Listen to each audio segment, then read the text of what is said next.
On June 23rd, Donald Trump claimed that a phased ceasefire between Israel and Iran would begin on Tuesday.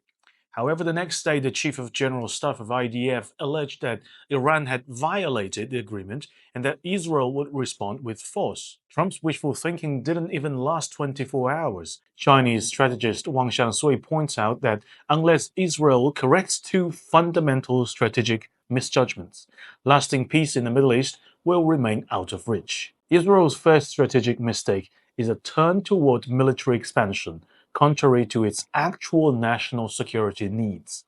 Professor Wang noted that during his visit to Israel, one of his strongest impressions was the country's small size, both in terms of land and population, with fewer than 10 million people. Its lack of strategic depth and limited human resources means that it cannot afford prolonged confrontation with neighboring Arab states whose populations total over 1 billion. Therefore, Israel's national strategy should always be centered on diplomatic efforts to maintain peaceful and sustainable development in the Middle East. Instead, it has chosen to use military force to eliminate perceived threats, a fundamentally unrealistic and unsustainable approach. Even the justification for starting this war does not withstand scrutiny. In this conflict, Israel's preemptive strike was justified by claiming that Iran's nuclear program posed a threat to its national security, a narrative amplified by Western media to legitimize Israeli aggression. Yet, Iran has not conducted a nuclear test. As reported by the New York Times on June 19th, U.S. intelligence agencies believe that although Iran has stockpiled enriched uranium sufficient to build a bomb, it has not decided to pursue nuclear weapons. Ironically, if the US were to bomb Iran's uranium enrichment facilities, or if Israel were to assassinate Iran's supreme leaders, Tehran might indeed decide to. Moreover, back in 1986, former Israeli nuclear technician Mordechai Vanunu reviewed Israel's secret nuclear weapons program. The New York Times reports that Israel likely possesses between 80 to 200 nuclear warheads.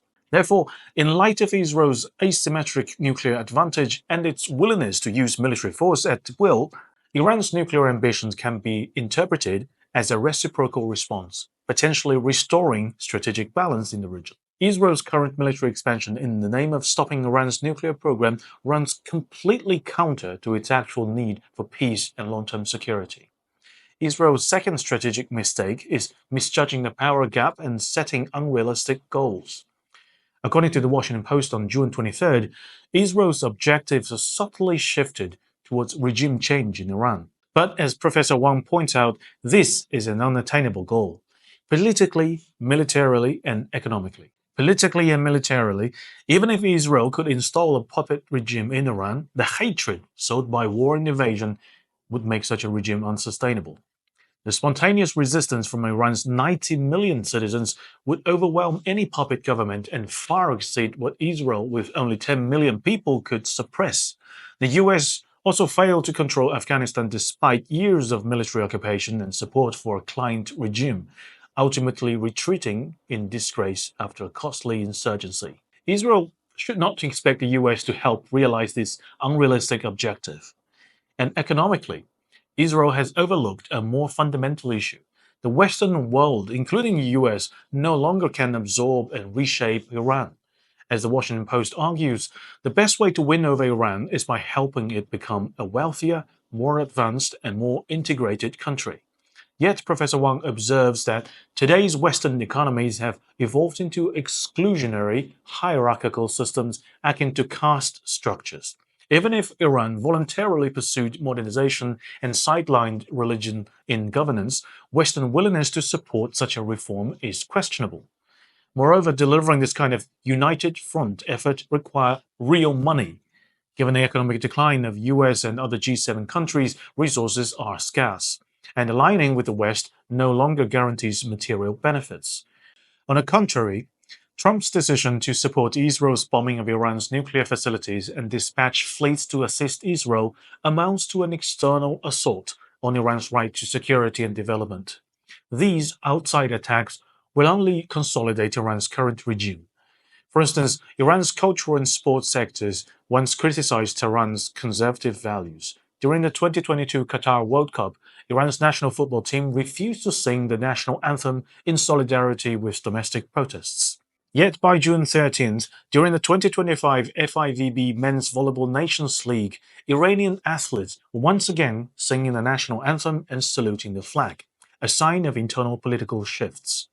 Currently, the future of the Middle East still remains uncertain. However, one thing is certain. If Israel continues to pursue misguided strategies and unattainable goals, neither the country nor the broader Middle East will see lasting peace. 偷偷告诉大家，我最近发现了新法宝 Royal Face 逆时奇迹系列，它有活肤露、全效精华，还有精华霜。尤其我皮肤比较偏干，所以我非常的注重保湿。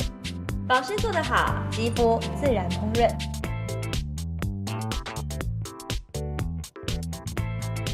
提亮肤色更年轻，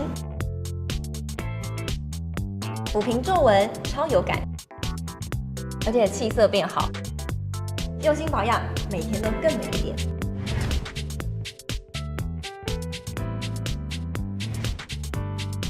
美吧！